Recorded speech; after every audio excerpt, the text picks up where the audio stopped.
What's up gamers, Dreamcastguy here, talking today about the Resident Evil 3 Remake demo, because this came out yesterday, and I just keep playing it again and again because there's so many secrets, collectibles, and interesting things to learn, even though this is obviously just a tiny teaser. And I wanted to kind of talk about my off-the-cuff thoughts, mostly because I am a Resident Evil mega fan. You may not know this if you're a newer fan or you just subscribed in like the last year, but originally this YouTube channel was completely based around horror gaming, trying to analyze the best scares, frights, and monsters. I mean, that was kind of my origins, and Resident Evil was a huge reason for that. But Resident Evil 3, it's always been the odd game in the franchise. It was originally intended to just be a spin-off and show us a second glance at Racoon City, so it's kind of fascinating to see that the remake is, in many ways, going to possibly be the biggest, most expansive, and of course, maybe even the best Resident Evil ever.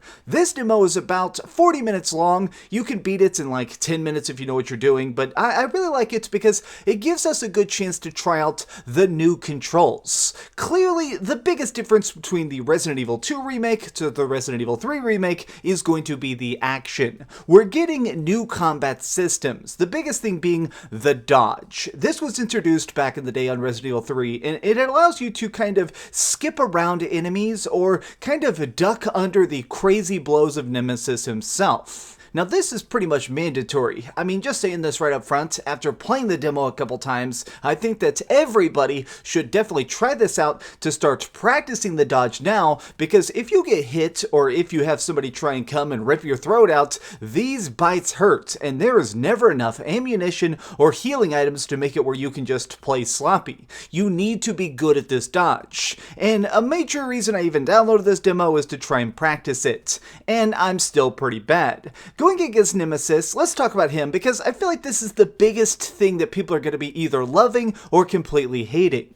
Last year, during the Resident Evil 2 Remake launch, there was a lot of conversation about if Mr. X was too hard. The fact that there was this tyrant super soldier that was following you all around the map and could not be killed seemed to casual gamers to be a little bit too tough. Well, let me just tell you, if you thought that that bald guy was hard, you are going to be ripped inside out a million times over by Nemesis. This guy is faster, he's able to jump to catch up with you, he's intelligent, and most importantly, he can use weapons. This guy is not just standing around and waiting for you to shoot him. In fact, I tried shooting him. I tried to blast this guy with my shotgun once I unlocked it, and he seems to be pretty much bulletproof. I'm pretty sure that the whole thing they're going to be trying to do with Nemesis this time is trying to really kind of imply that he is a super soldier. This is a biological weapon, a walking, talking, breathing machine that wants to do nothing more than to kill you in the most gory way possible. And in this demo, he completely tossed my salad. I mean, look at this. I'm not gonna lie,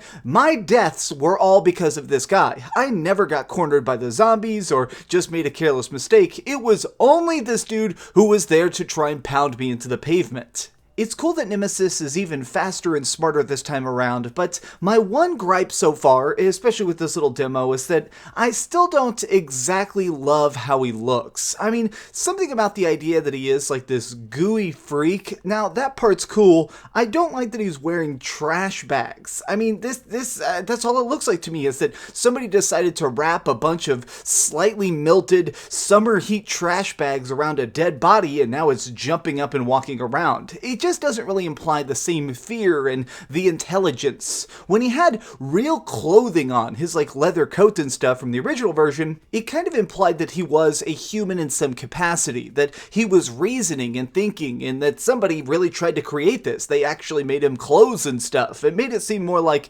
Umbrella wanted this super soldier to exist.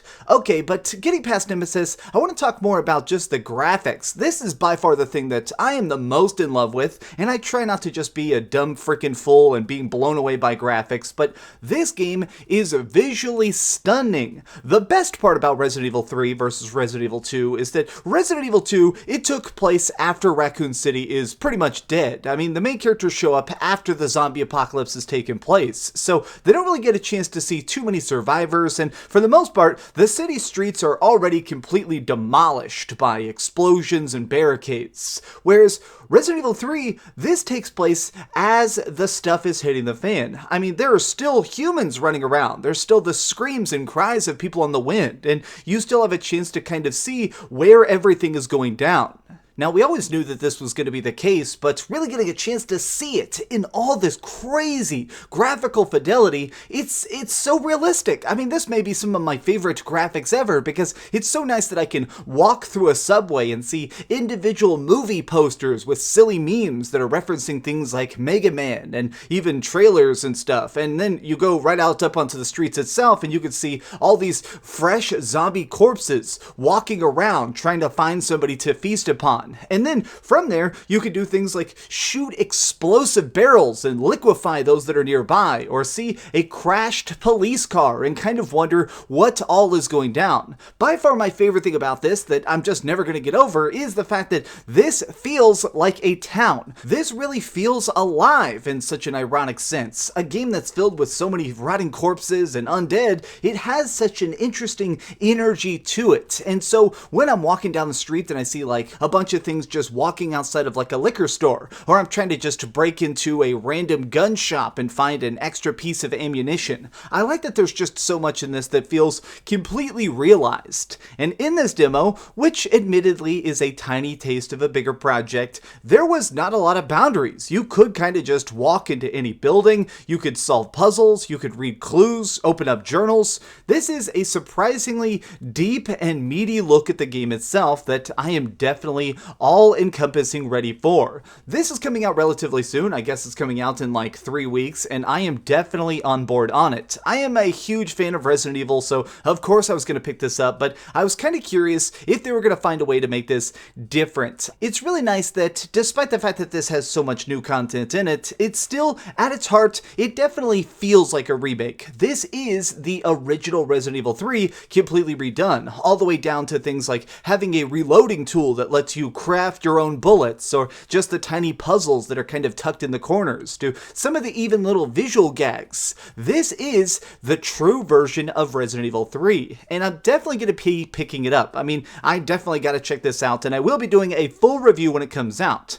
Now, I just want to say an additional thing, which is that this demo is fun, but they're going to be doing a second beta thing coming up next week. In 7 days from when I upload this video, they're going to be doing a beta to the Resident Evil 3 multiplayer called Resistance, and I will be playing that, and I do want to make a video separately just because it's so curious as to what the heck that's going to look and play like. But thanks for watching this video. I just wanted to fanboy about it for a second because I know a lot of you have been asking me about it. I'm going to be doing a giant, expansive, probably 15-minute review when the game comes out, but for now, thank you for watching. I love you very much. Stay scared, stay happy, and stay indoors. Thanks so much for watching, gamers. Please give this video a like, share with your friends, and subscribe if you haven't already. But do me the biggest favor of all and keep dreaming. Oh, I almost forgot to say, I'm going to be streaming this game at some point. I'm probably going to stream the demo tomorrow, and I'm going to stream the full game whenever it's released, because I do like streaming horror games specifically. You guys rock. Keep it real. Thanks so much for watching that video. If you want to see something else, you can always click this link to see what I put up last, or, subscribe and see what's coming up next. Also, I promise that whatever I do, it'll try not to suck.